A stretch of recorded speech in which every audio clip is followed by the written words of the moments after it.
Atención, iglesias y pastores. Radio Costa Rica pone a su disposición toda una plataforma audiovisual para que su mensaje llegue a miles de personas en Costa Rica y el mundo. Sumamos radio, Facebook Live, nuestras propias aplicaciones, nuestro sitio web y nuestro canal en YouTube, además de toda nuestra experiencia en el concepto de evangelismo mediático, porque nos interesa unir esfuerzos para llevar un mensaje de fe y esperanza en estos momentos tan convulsos socialmente, donde las malas noticias nos afectan cada minuto. Su mensaje, nuestra experiencia y herramientas tecnológicas se unirán para llevar noticias de fe y esperanza. Anímese, ingrese al maravilloso mundo de la comunicación audiovisual con nosotros. Para mayor información, 8377-4416. Radio Costa Rica. Mucho más que una radio.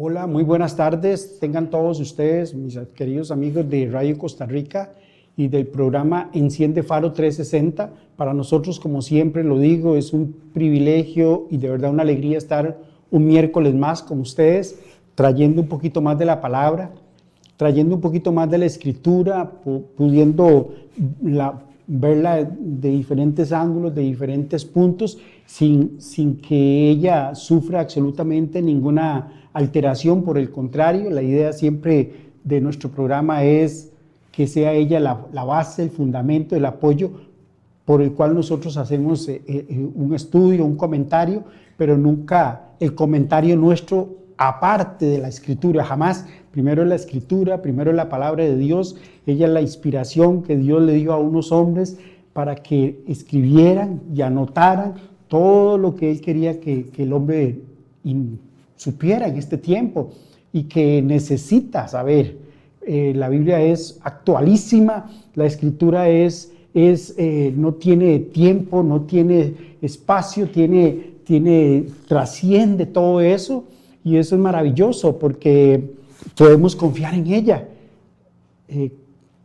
Son 66 libros, por lo menos lo que es la Reina Valera, hombres que fueron inspirados por Dios para escribir, para poder poner no lo que a ellos se les ocurriera, sino lo que Dios quería que el hombre pusiera ahí, para que ellos, a través del tiempo, a través de los escritos, que hoy tenemos una Biblia moderna, la podemos ver como un libro, pero en aquel tiempo eran rollos, eran pergaminos donde se escribía en diferentes materiales, en cuero, etcétera, etcétera. Y se escondían, se guardaban muy celosamente en los templos, en las cuevas. Se han encontrado pergaminos autentiquísimos y súper antiguos, ¿verdad?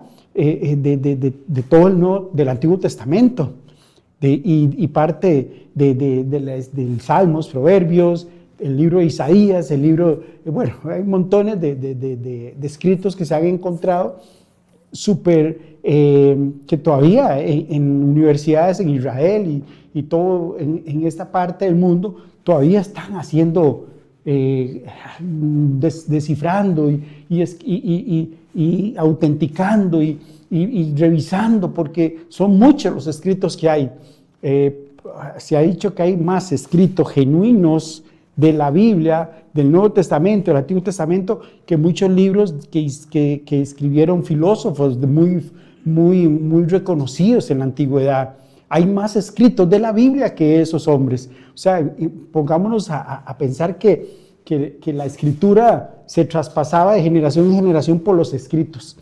Los hombres escribían, pasaban a otra generación, ellos los volvían a reescribir fidedignamente, apegado al escrito que estaban, no cambiaban puntos, comas, nada, igual pasaban al otro, y así se fue pasando la escritura de generación en generación. Pero se han encontrado rollos muy antiguos, perfectamente, que los han podido desenrollar, descifrar, poderlos analizar, poderlos hacer todo el proceso científico que necesitan, y son completamente fidedignos, son completamente idénticos, casi 100% idénticos a otros más nuevos que se han encontrado. O sea que los escribas realmente era gente que anotaba fielmente lo que estaba entre un rollo y otro. No se alteraba, pues esa es la idea. Y entonces tenemos la escritura, que es la base fundamental por el cual nosotros hoy estamos acá, por el cual hoy nosotros estamos creyendo en ella. Y hemos estado hablando del libro de Eclesiastés del Antiguo Testamento. El rey Salomón es el que lo escribe, él hace todas sus memorias, todos sus pensamientos, de toda su experiencia que Dios le da a él, porque él le pide sabiduría, él le pide inteligencia, él no le pide riquezas, aunque Dios le da toda la riqueza, le da un montón de muchas cosas más. Se puede decir que era uno de los hombres más poderosos que ha existido y ha pisado esta tierra, un hombre sumamente sabio, un hombre que tenía toda la riqueza que se podía imaginar, todo el poder, toda la sabiduría, era algo impresionante. Lo decía en el programa anterior, que venían delegaciones de otros reinos a conocer a ese gran sabio, venía a saber quién era ese Salomón, porque se había extendido su fama de su sabiduría por todo el mundo conocido en ese momento. Entonces había que ir a conocer a ese hombre, y muchos no lo hacían con muy buenas intenciones. Muchos no venían al reino de Salomón porque querían solamente conocer a aquel gran sabio y pedir que les dijera algo. No, venían a copiar, venían a ver qué tenía, sus riquezas, todas sus cosas, para después ver cómo lo tumbaban, ¿verdad? Para ver después cómo lo golpeaban. Entonces necesitaban saber cómo era Salomón, qué tan real era lo que se decía de este hombre. Y eso es muy interesante, porque el ser humano, por naturaleza, siempre quiere enseñar más de lo que no debe, ¿verdad? Por ejemplo, Salomón cometió errores garrafales en ese sentido, porque abrió sus palacios, abrió sus tesoros a que esos reinos vinieran, a que esos reyes y esos otras personas que mandaban otros reinos para ver, para investigar cómo era Salomón. Él abría todos sus tesoros y para que lo vieran, y eso era peligroso, y eso trajo muchos problemas a Salomón, muchísimos problemas, y eso es la inteligencia, la sabiduría que Dios le da a Salomón, le daba esa confianza, le daba esa tranquilidad, le daba ese poder para poder abrir sus tesoros, para abrir su reino, para que lo supieran, que aquel gran hombre era verdad, que era muy sabio. Y nadie dudaba de esa sabiduría de Salomón. Pero también había gente que venía con muy malas intenciones. No siempre todo el mundo venía con intenciones buenas para ver a Salomón. No, venían con muy malas intenciones. Entonces, el ser humano hace eso. El ser humano, cuando está en la cúspide, cuando está en lo más alto, cuando ha llegado a un gran nivel, muchas veces se le olvida de dónde y quién lo puso ahí.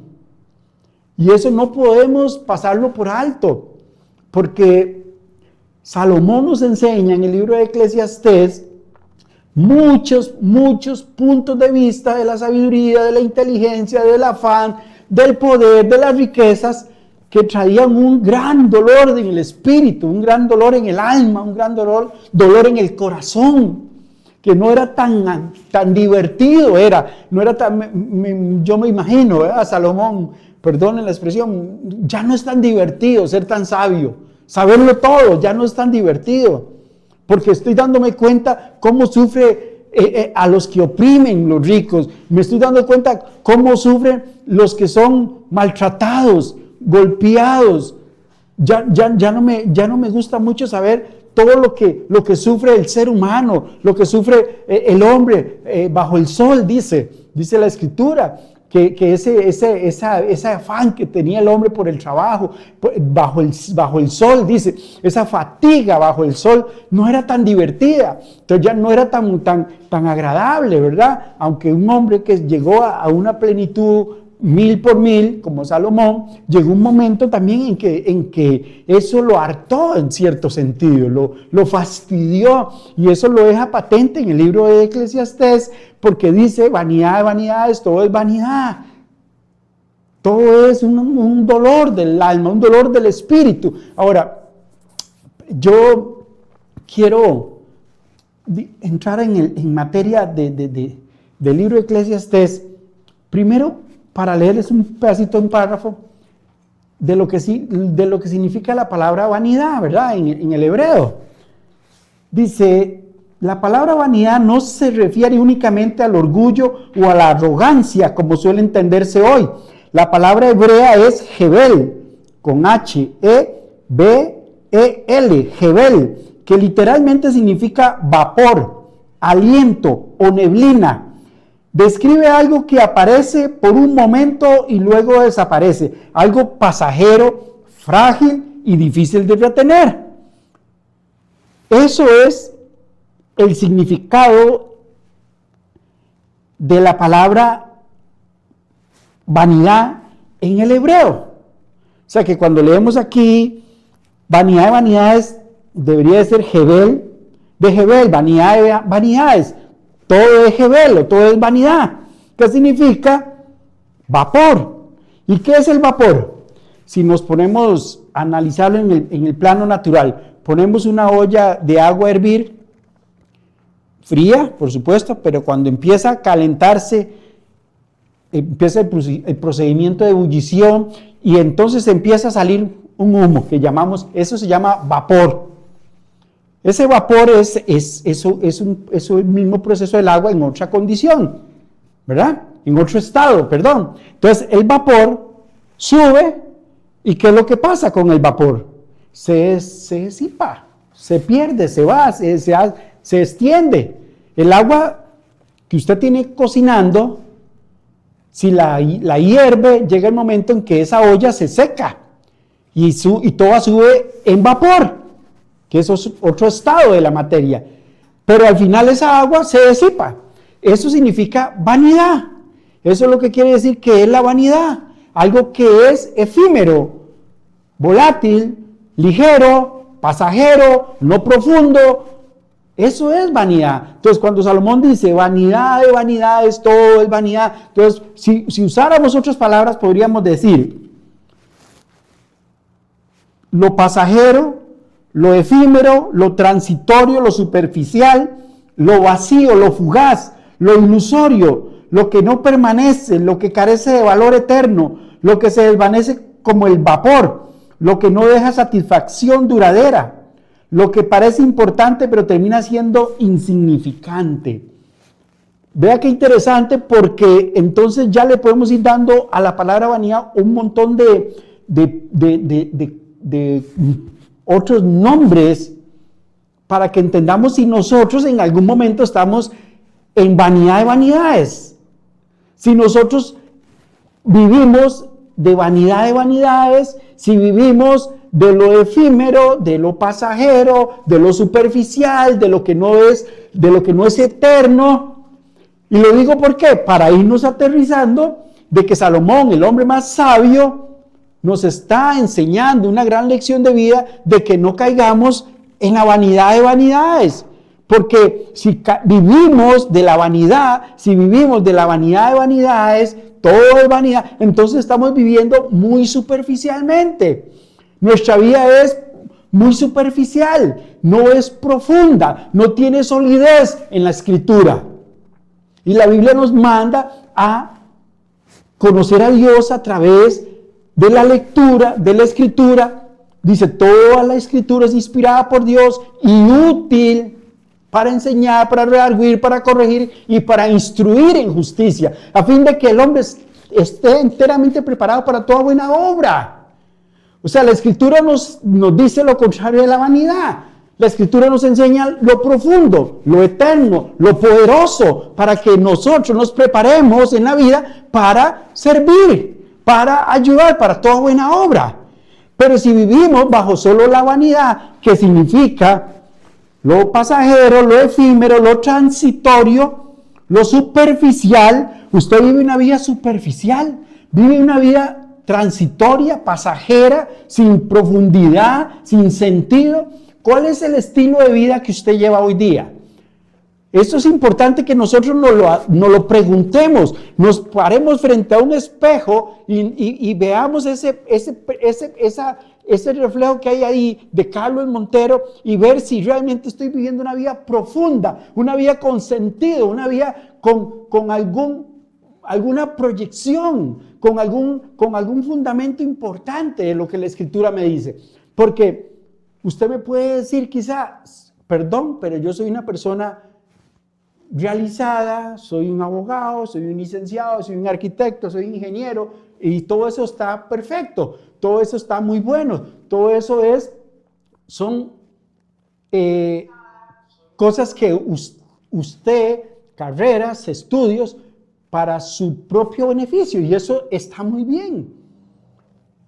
Eso no quiere decir que usted viva una vida plena, una vida profundamente completa en el Señor. Eso es una parte de su vida personal, intelectual, que usted se preparó, que usted es un hombre intelectual, es una persona, un académico, un catedrático o simplemente un profesional en alguna carrera, un arquitecto, un ingeniero, un abogado, y eso es perfecto, eso es excelente, porque eso demandó mucho estudio en su vida, eso demandó mucho tiempo en su vida, eso demandó mucho tiempo, muchas horas de trasnochar, de no poder dormir, de no poder hacer otras cosas que tal vez te hubieran gustado, porque te preparaste para estudiar, y eso está muy bueno, eso es perfecto, eso es lo que Dios quiere, que nos preparemos, que seamos personas de bien, que seamos personas que ayudemos y pongamos lo que Él nos ha dado al servicio de los demás, no para servirme, no para yo servirme de eso. Cuando vamos a donde un abogado y le pedimos que nos dé un servicio de X legal,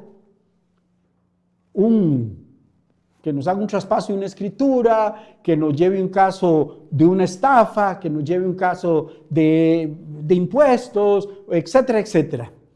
El abogado nos pide toda la información, hace los escritos, los presenta a la instancia que amerite, y él viene y nos dice, don Carlos, mis honorarios son tanto, por 200,000, 100,000, lo que fuera en ese sentido. Y así son todas las carreras. Cada quien trabaja para ganarse la vida, y eso está muy bien. Dios nos da esa capacidad, nos da esa sabiduría, esa inteligencia para preparar. No todas las personas que estudiaron leyes terminan siendo abogados o siendo litigantes, no, muchos desertan y resulta que no les gustaba eso y prefieren ser doctores, y muchos empiezan la carrera de doctorado y se dan cuenta que no era eso lo que ellos querían estudiar, ¿sí? Entonces van a ingeniería, etcétera, etcétera, hasta que llega un punto que dice, esto es lo que a mí me gustaba, esto es lo que yo me siento bien, en este punto es donde yo me siento realizado, y eso está muy bueno. Pero eso no significa que usted no viva juntamente de la vanidad, del orgullo, de ser una persona que no le importe lo demás, el resto del ser humano. Solo yo soy mi propio Dios, yo soy mi propio ser inteligente, perfecto, y no me importa lo demás. Eso es lo que nos estaba diciendo Salomón muchas veces, que podemos llegar a ese nivel de que la vanidad nos ciegue, nos quite, no nos deje ver lo importante de que la vida, no solamente bajo el sol, como dice, era solo trabajar o solo prepararme para tener una carrera, para hacerme rico o etcétera. No, todo eso tenía un fundamento, un sentido. Cuando lo combinamos, cuando usted como una persona profesional se dedica a buscar la voluntad de Dios y junta con su carrera, ser una persona que sirve a los demás, porque puede ser que una persona llegue a su buffet y le pida los servicios, pero habrán cientos que no tienen dinero para poder pagarle sus servicios. Y muchas personas, eso no es mi problema, si usted no tiene cómo pagar, no, pues lo siento. Pero así no era el juego. El juego para encajar en lo que Dios quería era que si yo era una persona preparada, un doctor, un abogado, un ingeniero, un arquitecto, etcétera, etcétera, también pudiera darle a la gente, a los que no pueden, ayudarlos, servirles también. Y viene una persona pobre a su oficina o más humilde y no puede para hacerse un plano. Yo como arquitecto le digo, yo te voy a ayudar, ¿qué es lo que necesitas? ¿En qué te puedo ayudar? Porque ya yo tengo mis clientes que sí pagan por estos que no pueden pagar. Y así el abogado y el doctor. Antes se daba mucho con los doctores de pueblo, iban a lugares y ¿cómo le pagaba a la gente pobre? ¿Cómo le pagaba la gente pobre a los doctores en épocas en el año 1900 en adelante? O todavía 1890, por ahí, a 1900, etcétera, etcétera. La gente pagaba con lo que tenía, con un puerquito, con una gallina, con comida, con frijoles, con arroz, porque ellos era lo que tenían en el campo. No tenían dinero. Entonces los doctores veían y recogían aquella pago físico, ¿verdad? Y no era dinero porque ellos no tenían, pero lo hacían los doctores. Pero hoy día es diferente. Hoy día podemos, los que son profesionales, dar un ratico de servicio humanitario a gente pobre que no tiene el dinero, y voy a donar una hora y media de mi profesión para ayudar a estos y a estos que no pueden. Y usted le sirve a gente pobre. Ese sí es un acto de sabiduría y de amor del que Dios pues sí se alegra de ver, no de ese afán, dice Salomón, ese afán de que el hombre trabaja bajo el sol constantemente, día y noche, para enriquecerse solamente. Y ese es el fin, no tiene sentido. El fin y la satisfacción es servir a otros, ayudar a otros que no tienen. Esa es la idea. Entonces, usted es un abogado, un doctor, un licenciado, un arquitecto, un ingeniero, no importa la carrera. Puede sacar un tiempito de su profesión por semana, por mes, por quincena y darlo a los demás, servir a los demás, ayudar a los demás, pero consciente y claro que va a ayudar a una persona específicamente. Es que hoy día la gente dice, bueno, ¿cómo ayudo a los demás? Entonces buscan en el directorio o buscan en internet una fundación. Fundación tal. Yo quiero donar X tiempo, plata, trabajo. ¿En qué puedo ayudarlos? Entonces le dicen, bueno, usted es un abogado, sí, necesitamos un abogado que nos ayude aquí. Entonces viene el abogado y cree que está sirviendo a la humanidad porque está sirviendo a aquella fundación, y esa fundación recibe fondos del Estado. Entonces, eso es bueno, pero no es el objetivo principal. Lo ideal es que usted vaya a una persona específicamente, a un ser humano, porque así era Cristo. Cristo fue muy específico. Cristo no curó como muchos hombres de Dios que sanaban así por montón. No, Cristo no sanaba así. Él sanaba específicamente, le decía, ¿qué quieres que haga contigo? Quiero ver Tu fe te va sanado. ¿Crees que yo puedo sanarte? Sí, bueno, tu fe te va a sanar. Tu fe te sanó. Eres limpio. A los leprosos, que nadie no los quería, pero ni tocar ni ver. ¿Qué quiere que yo haga? Límpiame. ¿Crees que yo te puedo curar? Sí, yo creo. Sé limpio. Y así específicamente Cristo sanaba, curaba personas, no grupos, no organizaciones, no ONG, no fundaciones, que tienen más dinero que muchos. Se ha probado, y es feo decirlo, montones de fundaciones que tienen millones y no ayudan a nadie. Con cédulas jurídicas, con personas jurídicas, donde el hijo, el papá, el primo, la hermana, son los miembros de la junta directiva. Entonces eso no tiene sentido ayudar así. Entonces, si queremos ayudar, si queremos servir, si queremos dar, demos específicamente a alguien que realmente lo necesita. No dar por salir por calmar mi conciencia. Eso no es dar. Eso no es servir. Servir es entregarse. Qué maravilla y cada ejemplo que Jesús nos da. Y tengo que poner a Jesús como ejemplo porque obviamente es el mejor ejemplo. Aunque hay muchos personajes en la Biblia que hicieron cosas maravillosas, pero ninguno puede acercarse a Cristo. Ninguno puede compararse al Señor Jesucristo. Ninguno puede ni siquiera, como dijo Juan el Bautista, no soy digno ni siquiera encorvado desatar su calzado. No soy digno de ni siquiera de amarrarle el zapato al Señor. Vea a dónde se pone Juan, que fue un personaje que, si podemos decir, cumplió a cabalidad su proyecto.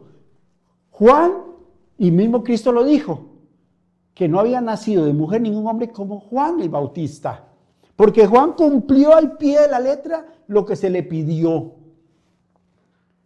Anunciar al Mesías, anunciar al Maestro, anunciar al Señor, anunciar las buenas nuevas.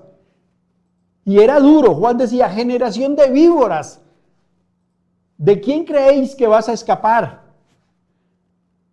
Les decía, víboras. O sea, Juan fue fuerte. Y dice Jesús que fue un hombre que cumplió al pie de la letra su ministerio. Entonces a veces es así, a veces es duro, a veces hay que decirle al hombre hipócrita, mentiroso, fariseo, estás mintiendo, estás haciendo lo contrario de lo que la Escritura dice. Entonces no calmemos la conciencia ayudando a organizaciones que quizá a veces el beneficio nunca llega al que menos tiene. Ese es el punto. El punto es siempre tratar de ayudar específicamente. Si vamos a ayudar, si soy un abogado, un ingeniero, un arquitecto, un doctor, un dentista, ayudemos a una persona específicamente que necesite un servicio. Y eso sí es una ayuda realmente al prójimo. Eso sí es una ayuda que va a traer alegría a Dios. Porque Él dice que cuando fue probado Job, dice que él veía, a ver, así en la tierra, a ver si había alguien como este hombre, como este personaje. Dice que era íntegro, que era casi perfecto, le dice él al diablo. Si quieres lo puedes tocar y hagas esto y aquello, pero este hombre no va a renegar, este hombre no va... Estaba tan seguro del Señor de Job, de su vida intachable. Y qué maravilla ser como este hombre, que Dios pueda meter la mano por él. ¿Por cuántas personas metió Dios la mano? Que se lo dio al diablo para probarlo. No fue a cualquiera. Entonces eso es interesantísimo, ¿verdad? Porque Job, era un hombre muy rico, muy poderoso. Dicen que no había ningún hombre más rico en ese momento en la tierra como él. Y da toda la descripción de todo lo que tenía. Las yuntas de bueyes, el ganado, todo lo que tenía. Era un hombre rico.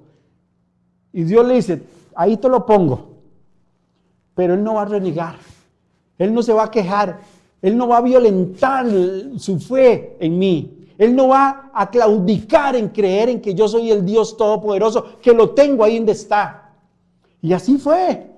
¿Y quién fueron los que hicieron casi caer a Job? No fue él mismo, fueron sus amigos que venían y le decían que dejara todo eso y muriera, que no siguiera creyendo en que iba a ser restaurado. Y Dios restaura a este hombre, le devuelve con creces lo que había perdido.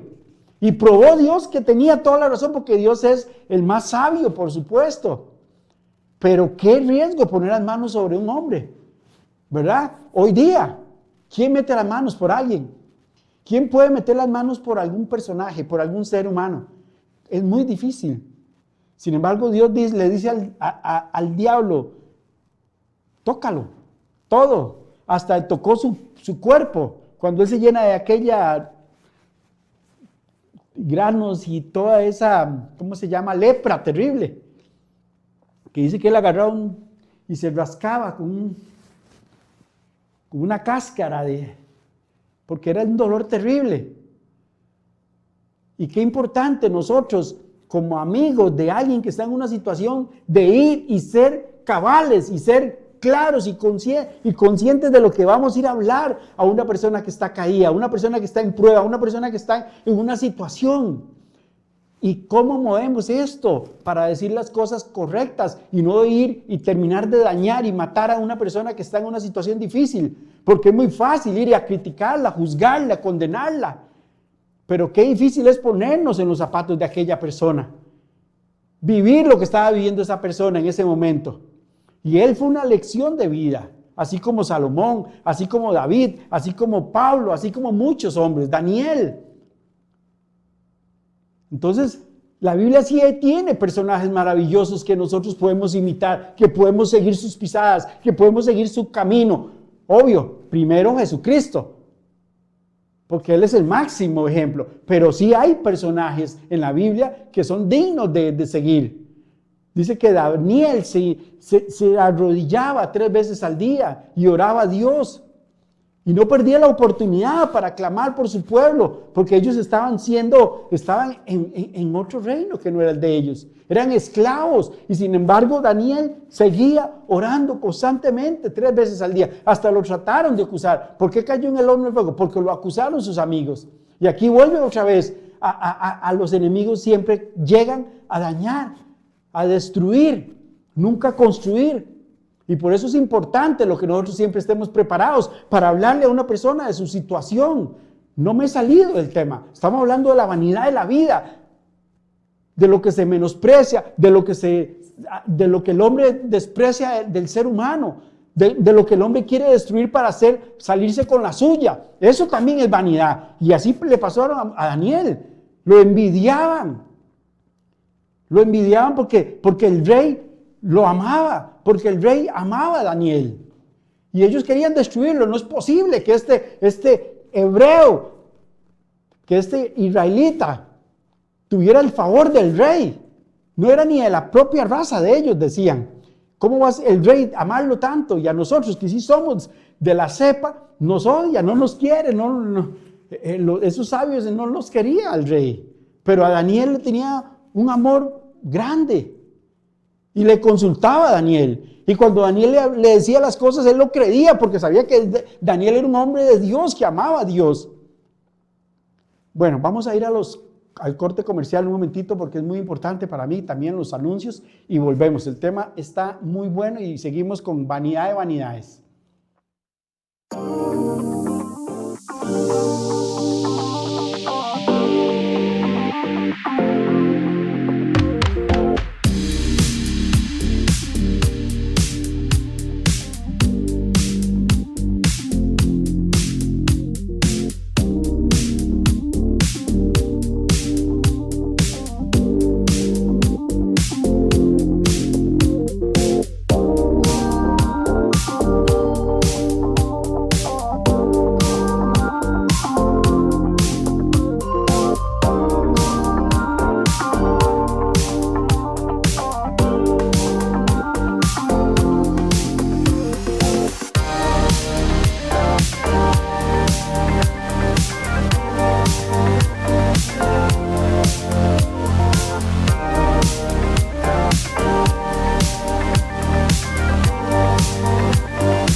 Ofrecemos maquillaje y peinado para todos sus eventos. Puedes contactarme al 8389-1276.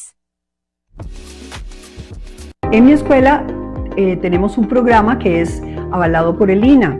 Tiene 5 niveles de fotografía, 3 niveles de Photoshop y un proyecto final. Los 5 niveles de fotografía inician con el básico, intermedio, iluminación y flash, retrato creativo y producto.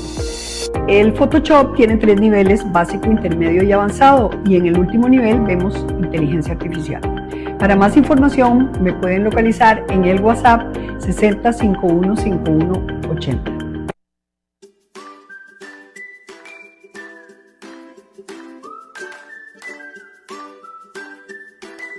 Somos tienda virtual, especializada en prendas para todos tus eventos.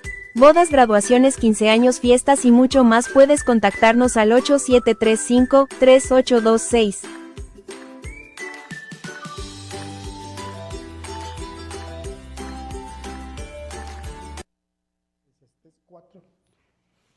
Bueno, continuamos con el tema de el libro de Eclesiastés, vanidad de vanidades, todo es vanidad. Salomón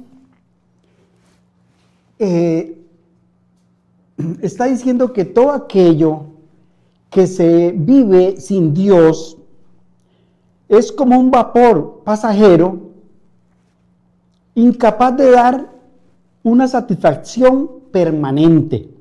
Todo lo que se busca únicamente en esta vida termina siendo vacío y sin valor eterno. Ok, ¿qué significa todo esto? Salomón nos deja muchas huellas, guías, enseñanzas para el futuro, para nuestro tiempo, para nuestra época, donde el mundo, al evolucionar, al crecer, al ser un tiempo moderno, donde iba a crecer la violencia, el odio, la maldad, la riqueza también, el poder, porque no solo las cosas negativas crecieron desde Salomón hasta el día de hoy, también creció el poder económico, el poder mundial, las potencias, como países que sabemos que son sumamente ricos y poderosos en todo sentido, en oro, en armas, en alimento, en combustibles como el petróleo. Hay países que son tan pobres que solo tienen diamantes, minas de diamantes.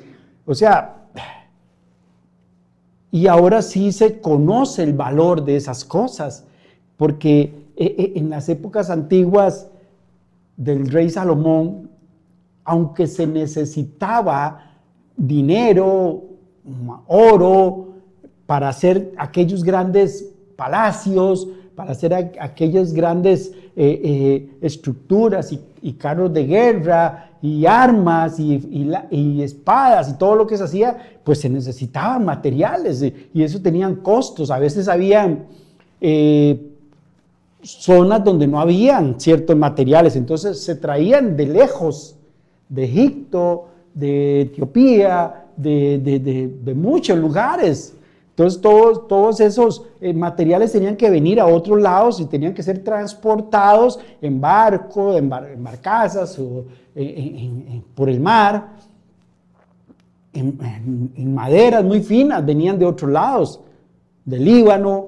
Se habla mucho de la madera del Líbano, de las especies aromáticas que venían de países orientales y muchos lugares. Entonces todo eso tenía un costo económico. O sea que el dinero, el material siempre se ha sabido, siempre se ha conocido que es una forma de canje, es una forma de traficar, era una forma de conseguir las cosas. Y no todos lo tenían.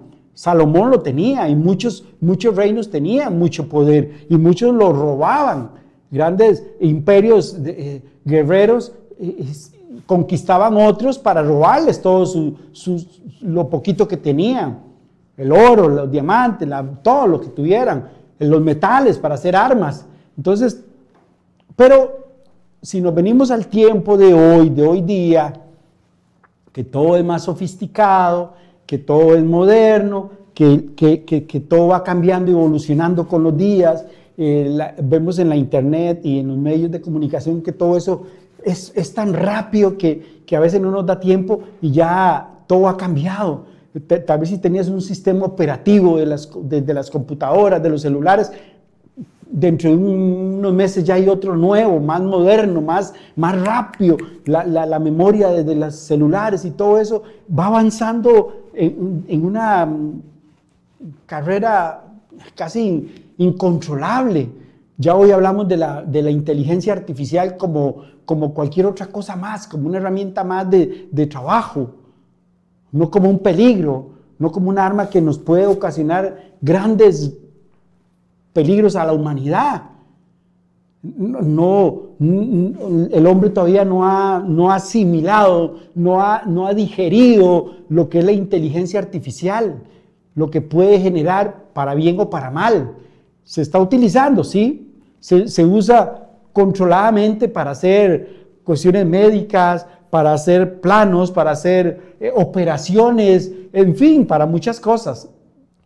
Para casos legales, la inteligencia artificial se usa para todo hoy día, bajo un control, bajo un dominio todavía del ser humano, pero no sabemos si un día más adelante eso se va a perder. La Biblia habla en el libro de Apocalipsis de que la ciencia iba a crecer tanto, iba a aumentar tanto que podía salirse de control, se podía salir del control del hombre.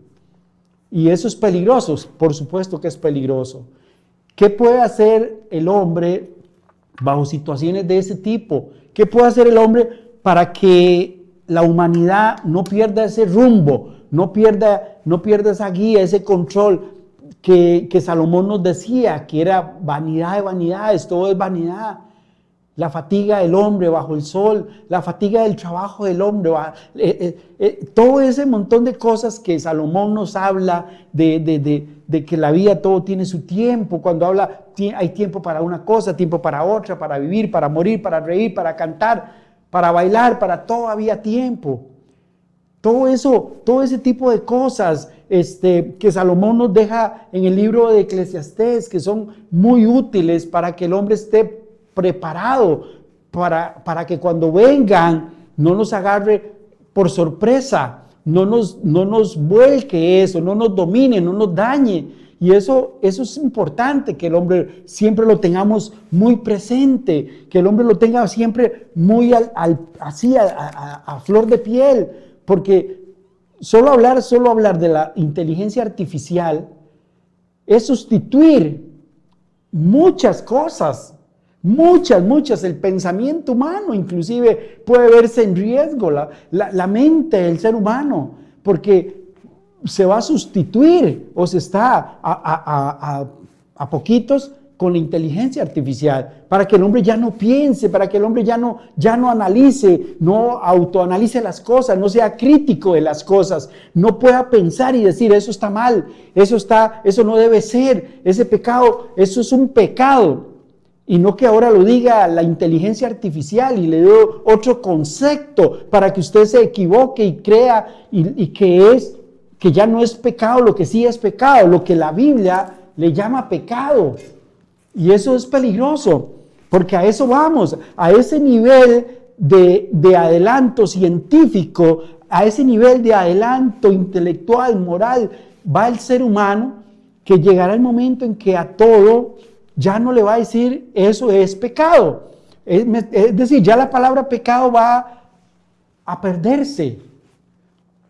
Aunque la Escritura lo dice, que es pecado y que no es pecado, que es bueno y que es malo.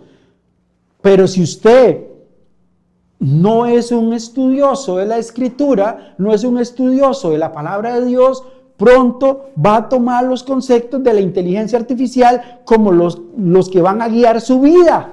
Porque la inteligencia artificial también se va a meter en las universidades, o si no ya está metida en las universidades, y todo se utiliza a través de eso. Entonces los conceptos y muchos términos y cosas que el estudiante va a aprender es basado en lo que la inteligencia artificial le va a decir, que diga, que piense, que hable, que desarrolle, que exprese. Y ya no le va a decir pecado a lo que es pecado, a lo que es malo. Si matas es un pecado, si robas es un pecado, si le faltas a tu esposa o tu esposa le falta a tu esposo es infidelidad, eso es pecado. Si ves pornografía, eso es pecado, daña la mente, daña su pensamiento, porque eso ensucia su corazón.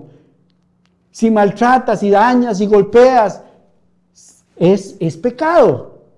Pero la inteligencia artificial lo va a ir acomodando de tal manera que ya usted no lo vea como pecado, que lo vea como un nuevo concepto, en el nuevo orden mundial, en el nuevo orden mental y espiritual que la persona va a ir adquiriendo de generación en generación. Entonces nuestros hijos están en más peligro que nosotros ahorita, porque ellos vienen detrás de nosotros, nuestros hijos, nuestros nietos vienen detrás, empujando el conocimiento, la ciencia, todos los adelantos tecnológicos, y los niños van a ir aprendiendo, ellos van a ir comiéndose todo eso.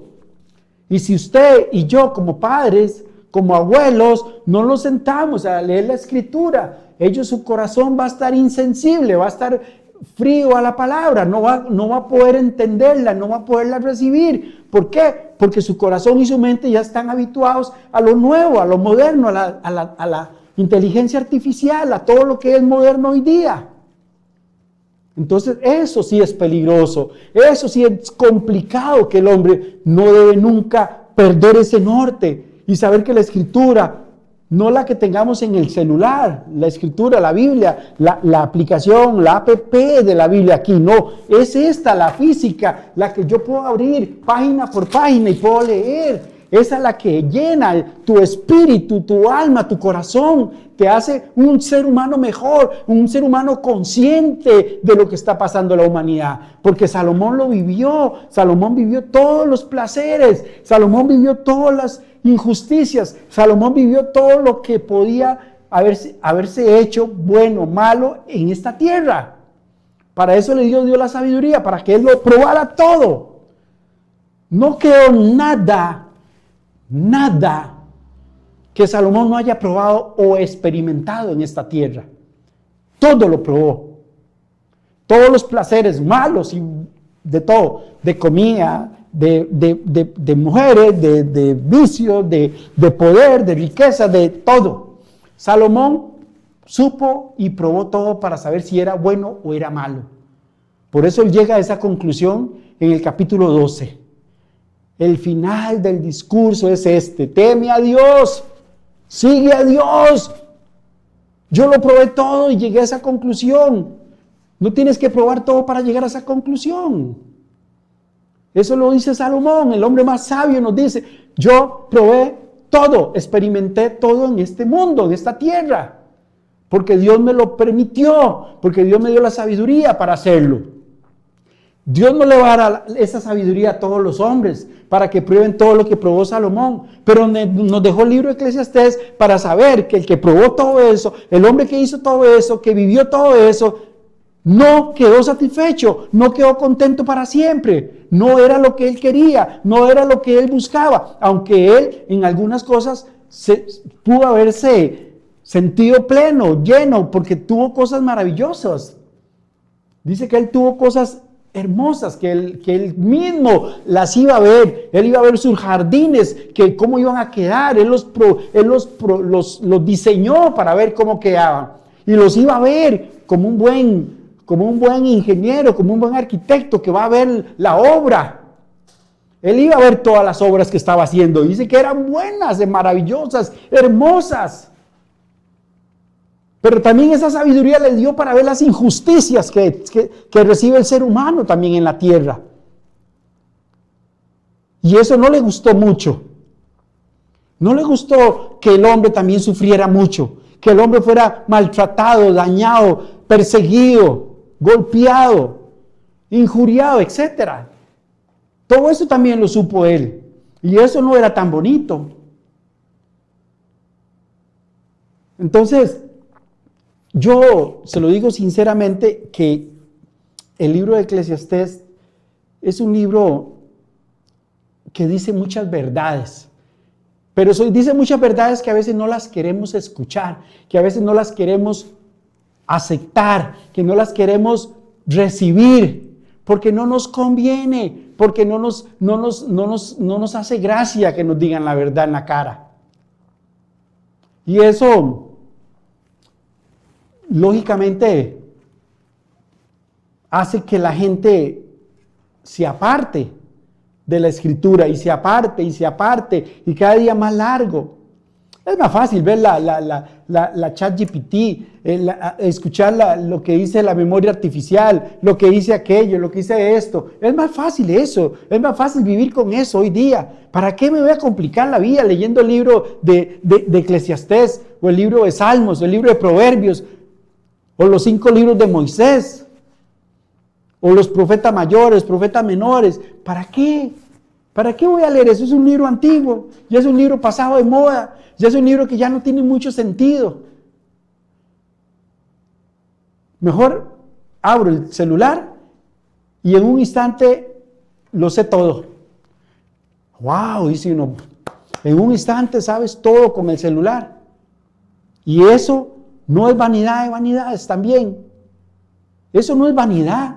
Creer que un aparatito como este te va a enseñar todo en la vida. Si eso no es vanidad, entonces, ¿qué es vanidad? Si eso no es efímero, pasajero, superficial, poco profundo, entonces el hombre está viviendo su vida en vano. El hombre está viviendo su vida sin sentido, porque si para él esto lo es todo, entonces perdió su vida. Dios quiere que vivamos una vida profunda. Él dice que vino a darnos vida y vida en abundancia. Eso lo dice Jesucristo. Yo he venido a dar vida y vida en abundancia. Yo he venido para que tengan vida y vida en abundancia. Yo he venido para que tengan paz, para que tengan amor, para que amen al prójimo, para que sirvan. Para que un día en la eternidad podamos vernos y abrazarnos y saber que sí había un sentido de pertenencia de Dios para con nosotros. Que Él nos amaba, que Él quería que nos fuera bien en la vida. Eso es lo que Dios quiere. Si te vas solo en la vanidad y en el afán y todo eso del mundo, un día vas a llegar a la conclusión que llegó Salomón, pero quizá ya no tengas tiempo, de arrepentirse. Hoy es el día de arrepentirse. Hoy es el día de salvación, decía Billy Graham en sus cruzadas, y lo he repetido muchas veces. Hoy es el día de la decisión, hoy es el día de tomar la decisión de seguir a Cristo, de aceptar a Cristo como su Salvador. Hoy es el día de la verdad, hoy es el día en que Dios preparó para que usted estuviera hoy aquí y escuchara este programa. Hoy es el día que Dios preparó para tu vida, para tu corazón, para tu ser. Hoy es el día de salvación, no es mañana. Mañana no existe, hoy es el día de salvación. Si hoy estás delante de un celular, valga la redundancia, de una computadora, de un televisor y no tienes a Cristo, hoy Cristo te está invitando a que vengas a Él. Dice Apocalipsis 3:20, estoy a la puerta y llamo. Si alguno oye mi voz y abre la puerta, entraré a Él y cenaré con Él y Él conmigo. Hoy Dios te está llamando, hoy Dios te está diciendo, acéptalo, acéptame como el único Salvador. La vanidad, el orgullo, el afán, no sirven de nada. Todo eso es superficial, lo dice el libro de Eclesiastés montones de veces, vanidad de vanidades, todo es vanidad. Ven a Cristo, Cristo te ama, Cristo quiere que seas un hombre feliz, un hombre satisfecho, un hombre que esté pleno, un hombre que entendió el propósito de por qué vino a este mundo. ¿Usted sabe cuál es el propósito de su vida? Bueno, Cristo dice que Él tiene un plan para usted, para que su vida tenga propósito. Se nos ha ido el tiempo se nos acaba como siempre, es nuestro peor enemigo, el tiempo siempre va a correr como siempre. Los espero el próximo miércoles, espero que este estudio les haya aclarado un poco más de lo que es la vanidad y que Dios los bendiga y nos vemos el próximo miércoles. Hasta pronto.